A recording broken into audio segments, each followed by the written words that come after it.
I just finished my first spooky book of the month, so let's talk about it. The book I read was In a Lonely Place by Karl Edward Wagner. This collection is fantastic. I want to give a teaser for each one of the stories in this collection and just some spoiler-free thoughts. The copy I own is from Valancourt Books. It is a reissue from the original that came out in 1983 by Warner Books. I just have to mention, yet again, Valancourt Books is amazing. They are putting in the work to release these out-of-print horror stories and other collections and other novels. It's just amazing. Not to mention, they put out audiobooks for some of this stuff, including this and one of my favorite horror short fiction collections, Nightmares and Giesenstacks by Frederick Brown. Now, before I dive into this collection, let me give a quick bio of the author because it's pretty interesting. So Karl Edward Wagner was an American writer, editor, and publisher known for his contributions to horror and sword and sorcery fiction. He was best known for creating the iconic anti-hero Kane, a mystical and immortal figure. He also edited year's best horror stories and helped revive interest in classic horror from like H.P. Lovecraft. He was also the person responsible for getting the original Robert E. Howard Conan stories printed in a way that wasn't butchered by L. Sprague de Camp and Lynn Carter. Super great guy. He also happened to be a psychiatrist. He was practicing medicine early in his writing career. One of the things that makes Karl Edward Wagner's stories so great is they are heavily grounded in real life. Most take place in and around his home state of Tennessee, and a lot of the stories tend to revolve around rural and small town settings or just his personal experiences. He has an incredible range in his horror fiction, which would make sense considering he's been exposed to so much as an editor and just a fan of the genre. He writes Southern Gothic, ghost stories, psychological horror, and everything else you would expect in the horror genre, like Cthulhu mythos stories, stuff like that. It is just incredible. And as I go through this, you will see that there is like this layer of psychological horror to every story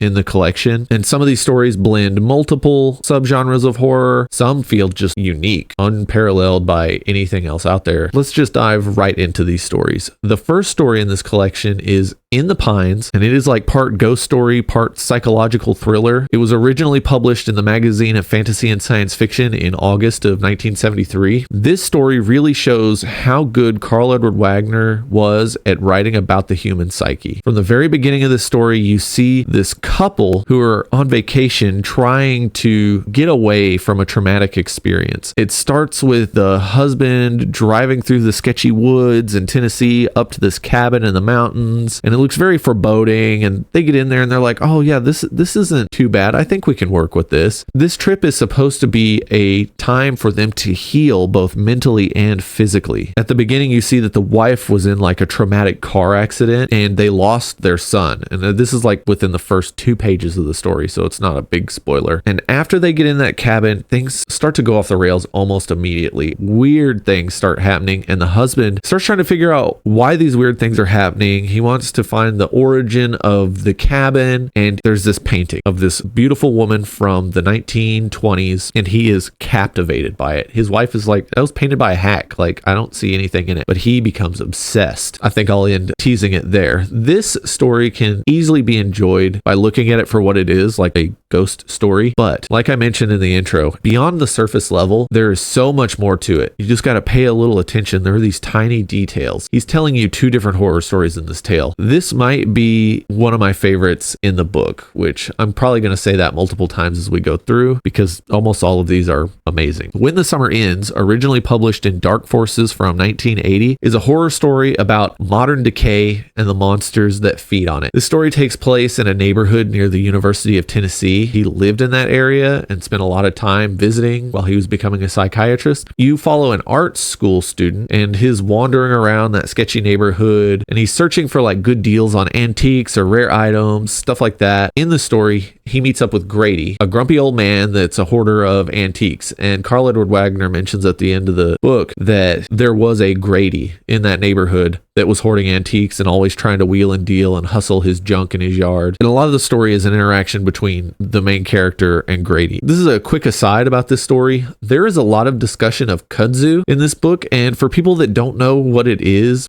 an atrocious vine that is slowly consuming all of North America, starting with the East Coast, because back in the day, someone made the smooth brain decision to introduce it from Japan as decoration on the side of the road. And now it is swallowing buildings and eradicating everything in its path. And it is incredibly difficult to get rid of. There's a lot of mention of kudzu and urban decay in this book. And there's a reason why. There is something in the kudzu, and it is very creepy. I won't say any more beyond that. Like I said at the beginning of this, there's a heavy emphasis on decay of the modern world and nature's indifference toward humans. Lots of existentialism and nihilism, just how I like it. I really enjoyed this one, but it isn't my favorite. It gave me chills. And then there's this one scene where he mentions a song that is kind of dated to the period. So if you go in not knowing it, there's less of an impact. And that is Fleetwood Mac's song, I'm So Afraid. I suggest you listen to that before reading this short story, or you can listen to the Sumerlands version. I'll put a link to that one in the description. I really like that cover. The next story, Styx, is from Whispers #3 in March of 1974. It was nominated for a World Fantasy Award and won the British Fantasy Award in short fiction. This one is his most famous short story. He talks about it in the back of the book. It is based on some real life events where he was talking to someone about these scary stick figures hanging from trees in the woods in the northeastern United States. This must have been an inspiration for the Blair Witch Project. The creators of the movie say they came up with it on their own, but it fits way too close to what is in this story. Let me explain the premise. Strange stick formations in a rural part of the northeastern United States that lead you to a hut or building that's abandoned and is notorious for having supernatural things happen around it. Did I just explain the Blair Witch Project or the story in the book? You're going to have to read and find out. This one is very spooky. It reminds me a lot of Lovecraft's better stories. I don't like H.P. Lovecraft, but I can recognize when he writes a decent story. And the great thing about this collection is each story is so different than the other ones that it's hard to pick a favorite, because you could say, well, this is my favorite because of the monster story, and this one's my favorite of his ghost stories. And so let's move on to the next one that is completely different than the ones I've talked about so far. The fourth seal, published in Whispers #6 and 7 back in June of 1975, is a story about corruption in the field of medicine. It follows a very intelligent doctor who specializes in trying to cure cancer. He feels like he's on the cusp of a breakthrough, and that is when things start to go south. I don't want to talk about this story at all because I will accidentally give away the twist. I will just leave you with this. Karl Edward Wagner was a doctor who specialized in psychiatry, so the man knows what he is talking about when it comes to medicine. And I feel like this story is scary not only as a work of fiction, but really makes you think about the real world and whether or not something like this could happen. And I think that makes it even more terrifying. More Sinned Against was not in the original printing of In a Lonely Place, and it is probably the most intense story in the collection. It has such a raw, visceral feel to it, and the way it is written gets you so much more into the head of the main character than his other stories. It is very unsettling. The story is about a young woman who goes to Hollywood to become an actress, and you follow her life as she makes decisions that seem rational at the time, but slowly send her down a slippery slope into destruction. It's one of those the road to hell is paved with good intentions kind of stories, mixed with a person being taken advantage of in order to kind of fulfill their own goals. I really enjoyed the ending to this one. It isn't what you normally see from a horror story, and there's a twist in this that is just top notch. This one made me feel sick at some points because you're watching the decay of this young woman as she tries to rationalize the things she is doing and tries to rationalize the things that other people are doing to her. It is perfectly executed, and I think that allows you as the reader to excuse how dark of a place he goes in this. I think if you are going to push boundaries and go places other writers